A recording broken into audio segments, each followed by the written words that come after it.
Good morning guys. आज हम पढ़ेंगे यूनिट 4 वैक एथिक्स एंड कल्चर, एक बेहतर विश्व की ओर प्रयास, जिसमें हम आउटरीच गतिविधियों के बारे में जानेंगे।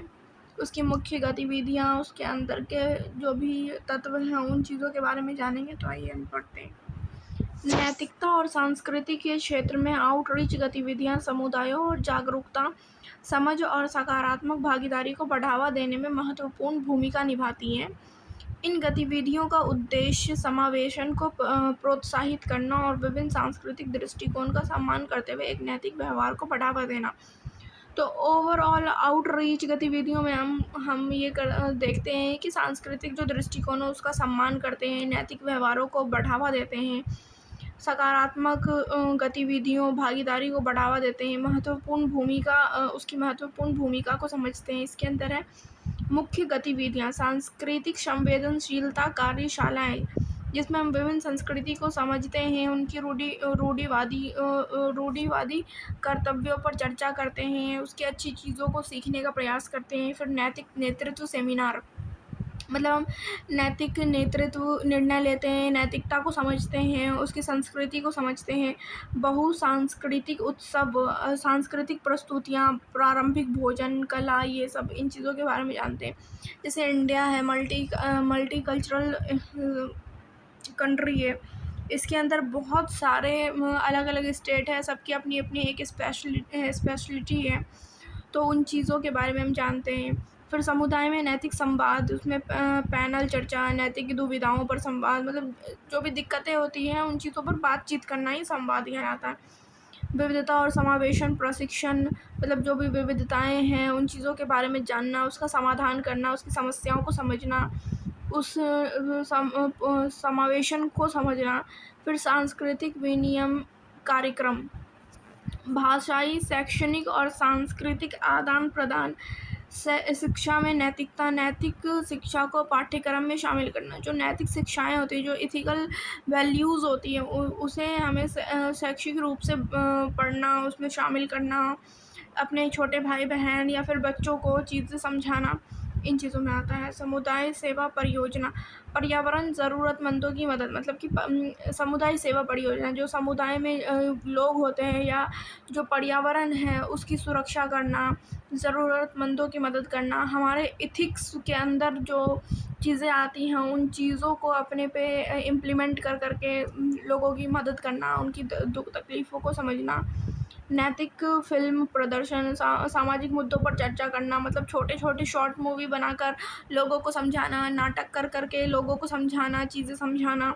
एक टाइप से जैसे सर्कस का खेल होता है, तो उसमें कुछ एक्ट प्ले होती है, एकांकी टाइप, जो शॉर्ट स्टोरी मंच पे तैयार किया जाता है, उन चीज़ों के बारे में लोगों को समझाना। फिर डिजिटली समझाना।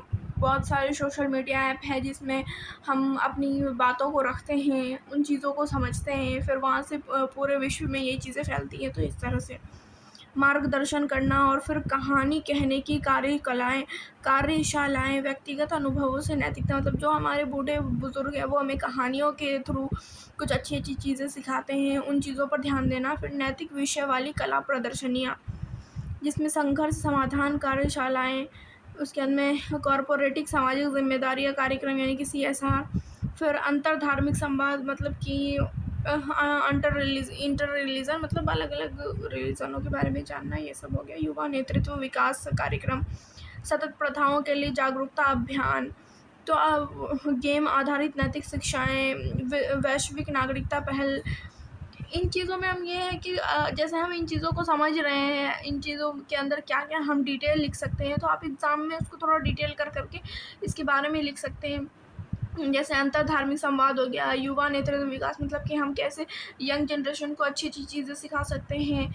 उसके बाद में सतत प्रथाओं के लिए जागरूकता अभियान, मतलब जो भी प्रथाएं पे चलती आ रही हैं उनसे बाहर निकलने के लिए कैसे हम लोगों को जागरूक कर सकते हैं। गेम के थ्रू हम कौन सी नैतिक विचार लोगों तक पहुंचा सकते हैं। वैश्विक नागरिकता पहल, मतलब वैश्विक आधार पे जो पहल होती है, जो कदम उठाए जाते हैं, उन चीज़ों को हम कैसे लोगों तक पहुंचा सकते हैं, इन कार्यक्रमों पर ध्यान देना। फिर साधन और लक्ष्य, नैतिकता में साधनों और लक्ष्यों की अवधारणा महत्वपूर्ण होती है। जैसे डिओन्टोलॉजिकल एथिक्स कार्य की प्रकृति पर आधारित होती है। जो कार्य हम करते हैं उसकी प्रकृति पर आधारित होती है, जिसे कहते हैं डिओन्टोलॉजिकल एथिक्स। फिर उपयोगितावाद, जिसमें हम लोगों के लाभ पर ध्यान देते हैं, किस तरह हम कौन सा ऐसा कार्य करें जिससे अधिक से अधिक लोगों को लाभ पहुँचे, उसके परिणाम के आधार पर नैतिकता को तय की जाए। गुण नैतिकता, जैसे चरित्र निर्माण, अगर हम किसी एक्ट में, किसी प्ले में कुछ कोई एक कैरेक्टर को रख रहे हैं, तो उसका चरित्र निर्माण हमें किस तरह करना चाहिए कि वो एक अच्छे नैतिकता को प्रदर्शित करें। अधिकार आधारित नैतिकता, अधिकारों की रक्षा करना, परस्पर विश्वास और करुणा को बढ़ाए रखना, इन चीज़ों के बारे में समझना।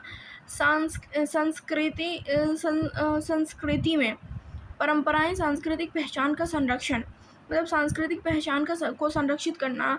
संचार शैली, आपसी सम्मान, सामाजिक संरचना, शिक्षा और विरासत, कला, अभिव्यक्ति, राजनीतिक नीति, पर्यावरण संरक्षण, अंतर संस्कृति सहयोगी, इन चीज़ों में हम कैसे नैतिकता को परस्पर दिखा सकते हैं, नैतिकता की बात कर सकते हैं।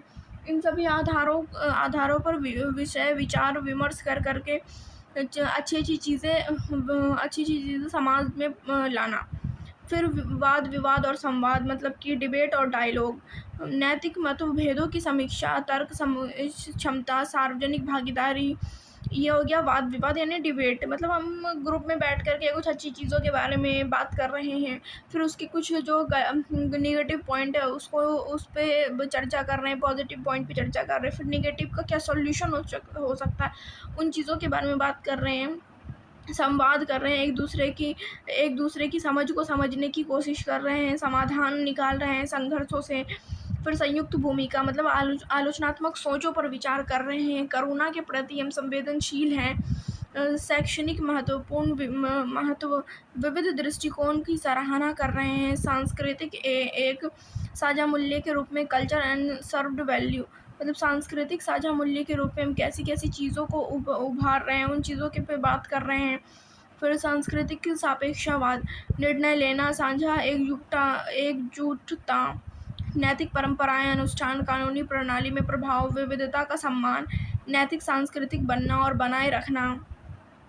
दर्शन, धर्म, साहित्य, रंगमंच, सिनेमा, संगीत और मीडिया की भूमिका, मतलब हम अपनी संस्कृति को फैलाने के लिए, नैतिकता को फैलाने के लिए गाना, साहित्य, रंगमंच, सिनेमा, मीडिया, कला, सांस्कृतिक उत्सव, इन सभी का हम उपयोग कर सकते हैं, बच्चों को समझा सकते हैं कार्टून के थ्रू, एनिमेशन के थ्रू। अभी तो एआई का टाइम है, तो हम कुछ चीज़ें एआई के थ्रू भी बना सकते हैं, नाटक कर करके, मंच कर करके स्कूल कॉलेजों में। तो इस तरह फिर बहुत, जैसे अभी कॉलेजों में बहुत सारी सोसाइटी होती है, तो उन सोसाइटी में भी बहुत एक्टिव प्ले वगैरह कर करके, उन चीज़ों को ऑर्गेनाइज कर करके हम लोगों को समझा सकते हैं। तो आज का हमारा यूनिट 4 कम्प्लीटली ख़त्म होता है। व्यक्त, एथिक्स एंड कल्चर की मैंने सारी वीडियो अपलोड कर दी है, तो आप जा करके टोटल 4 यूनिट देख सकते हैं। Thank you so much. Please like और सब्सक्राइब ज़रूर करिएगा।